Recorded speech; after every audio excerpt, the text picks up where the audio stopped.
Hey there, dear friends. Welcome to the program. So today I wanted to touch on a subject that was pretty controversial back in the day. In fact, I think it's a topic that most people probably don't talk enough about, and that is learning how to love and accept your child after you find out that they're actually a robot. Now, there's been a bit of a stigma around this subject for quite some time now, and I think a lot of people probably just didn't like to talk about it. I mean, most parents probably just want to assume that their child is another normal human being, with lungs and blood and pus and all that stuff. And there are some parents out there who probably choose to live in denial, despite the obvious telltale signs. For instance, if you've ever walked in on your son and caught him fondling the vacuum cleaner, or if your child acts rather strangely around large magnets, or if every so often one of your kids just starts talking in binary, well then you may just have a robot in your house. But that's perfectly okay. In fact, nowadays, the stigma around having a robotic child is all but gone, and many parents are actually proud that their child is an artificial life form and wouldn't have it any other way. And I like to think that a lot of that has to do with the wealth of information we received back in the 1980s, with educational films and television programs such as Not Quite Human, Small Wonder, and Still Not Quite Human, which really helped us all better understand and appreciate our robotic youngsters. In fact, there's one movie in particular that I think really paved the way for robot acceptance. It's a little-known gem called D.A.R.Y.L. What is a hooker?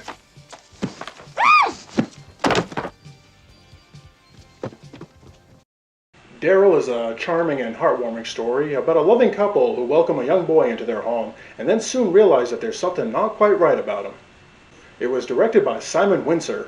That's right, the Simon Wincer, the man responsible for such timeless gems as Lonesome Dove, Quigley Down Under, Harley Davidson and the Marlboro Man, Free Willy, Lightning Jack, Operation Dumbo Drop, The Phantom, Crocodile Dundee in Los Angeles, as well as numerous episodes of The Adventures of Young Indiana Jones.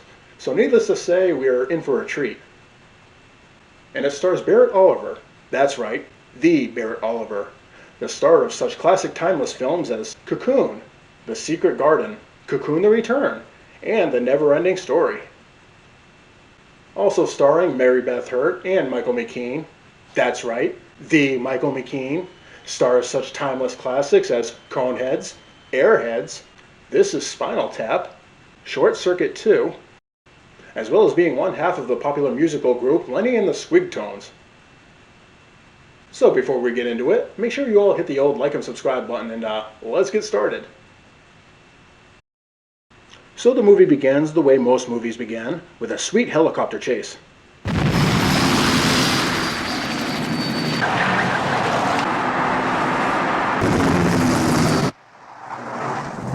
And then this schmuck in a lab coat decides to abandon some kid out in the middle of nowhere before hightailing it down the road. And as the helicopter closes in, the lab coat guy decides to pull a Thelma and Louise.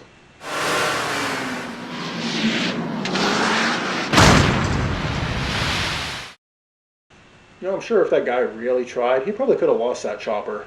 I think he just wanted to die. Meanwhile, a couple of hillbillies discover the abandoned boy and promptly deliver him to the local orphanarium.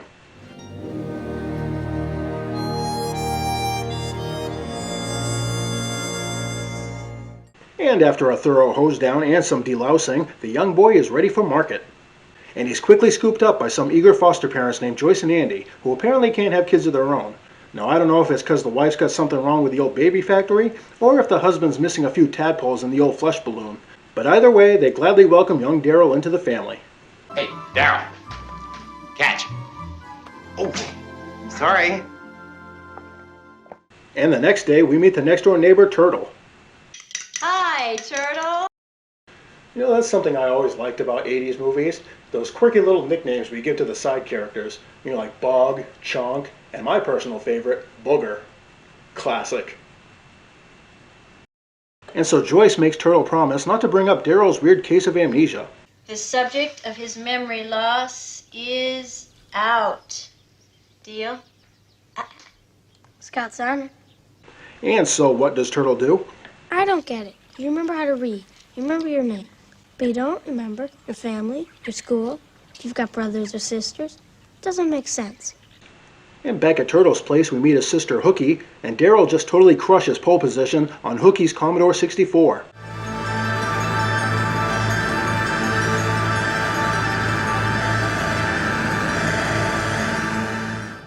even though he claims he never played the game before. You swear you never played this before? I don't think so. And then we get Daryl's first day of school, and he immediately asserts dominance by taking the smug teacher down a peg. But they're all correctly checked. I marked number 9 is right. Although, in fact, there is an error in the 8th decimal place.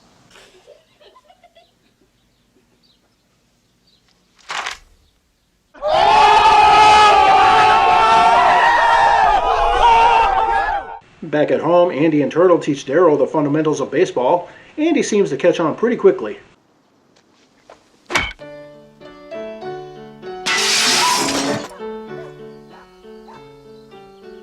In 4 weeks' time, you're my secret weapon. The warrior! We're gonna murder them! Yes? Later on, Joyce starts whining that D.A.R.Y.L is maybe a little too perfect.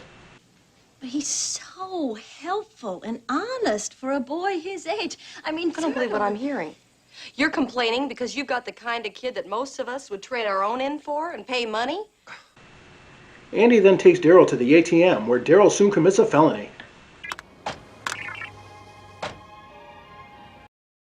You know, there's something I just realized, that at no point in the rest of this film does Andy ever realize he has an extra $1 million just sitting in his bank account. I mean, that's something you'd probably notice. I mean, Andy and Joyce are going to prison at the end of this film, and they won't know why. So anyway, it's the day of the big game, and Andy unleashes his secret weapon.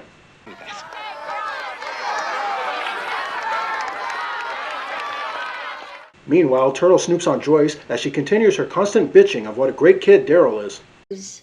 Makes his own breakfast, polishes the bedroom floor. He's a better mother than I am. So during the game, Turtle gives D.A.R.Y.L some advice on how to make Joyce happy. You gotta mess up sometimes, just enough so you don't get whacked. Joyce needs to feel useful. You're so damn helpful and good and thoughtful. I don't know why I like you. Kiss my ass. And that works somehow.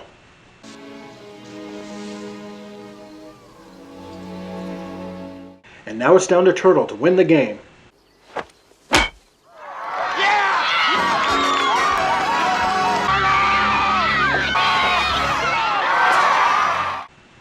And as the team celebrates their victory, the movie comes to an end.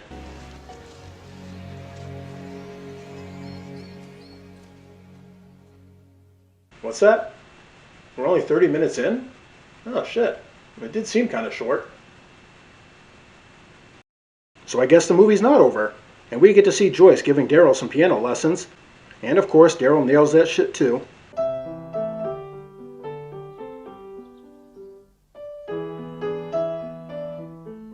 And then we get some bad news.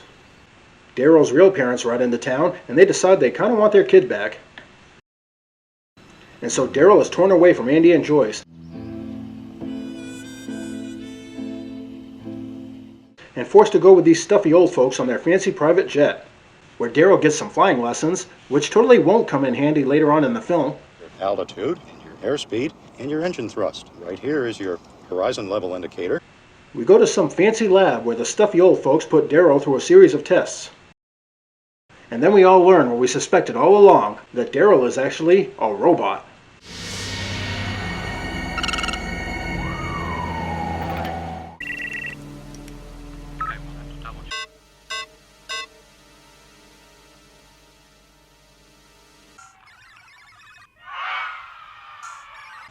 After reviewing D.A.R.Y.L's memories, we learn that the young lad may be more than just the sum of his parts. It's programmed to learn. Not subjective preferences. He can analyze nutritional values, not choose between flavors. So it's picking up behavior patterns. Please stop calling him it. Thank you. At the Pentagon, the stuffy old dude tries to convince some general that D.A.R.Y.L is actually capable of human emotion. But the general couldn't give two shits about that. He wants the killing kind of robot. Baseball, ice cream preferences, friendships, that's all right for America, but hardly what we need at the Department of Defense. And he decides he wants to pull the plug on the whole shebang, including D.A.R.Y.L himself. The Joint Chiefs have made their decision in the light of this report. The Youth Life Form project as of now is terminated. But the stuffy doctor dude kind of has a soft spot for poor D.A.R.Y.L. And then he tells Joyce, Andy, and Turtle about D.A.R.Y.L's little secret. Data analyzing robot youth life form. D.A.R.L.'s an experiment in artificial intelligence. Holy shit. He's a robot? And then the old doctor dude decides that he's going to help out D.A.R.L. by faking his death and then helping him escape.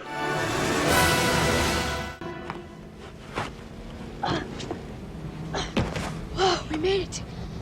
But the general catches on to his little scheme. Son of a bitch.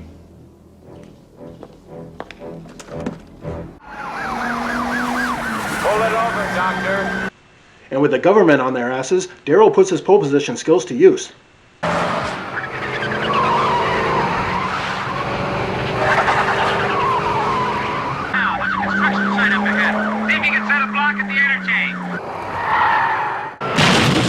Oh my God! Oh, wait. And the two eventually get away. Okay. Let's see what we got here. Here. Until they encounter a roadblock. And the poor old doctor dude takes one in the gut.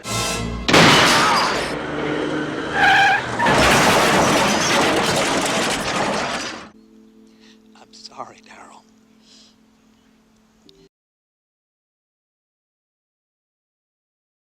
I've taken you from a family that loved you. You gave me everything, too. You made me what I am. You are a real person. You are real.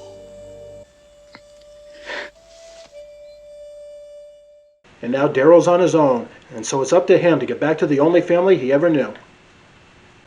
And so he does what every 10-year-old boy would do, break into a high-security military facility and steal a stealth jet.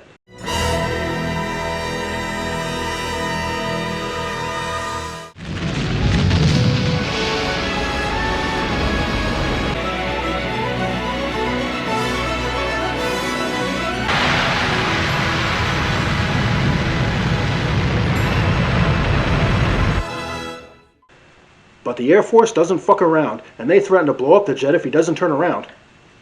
Your aircraft will be destroyed if you do not turn around before that time. Please respond. And as D.A.R.L. nears his old town, he ejects from the jet right before it gets blown to hell.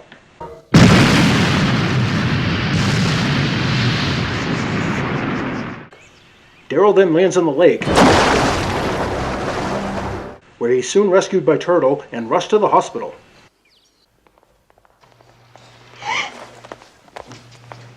And now everybody's sad because they think D.A.R.L.'s dead, except for Turtle, because he's a little bit more on the ball with the whole robot thing. But he can't die. D.A.R.L.'s a robot. Robots don't die. And so the stuffy old doctor lady shows up, and she brings D.A.R.L. back to life. I know you can hear me, D.A.R.L. And then sends him happily on his way to reunite with his family.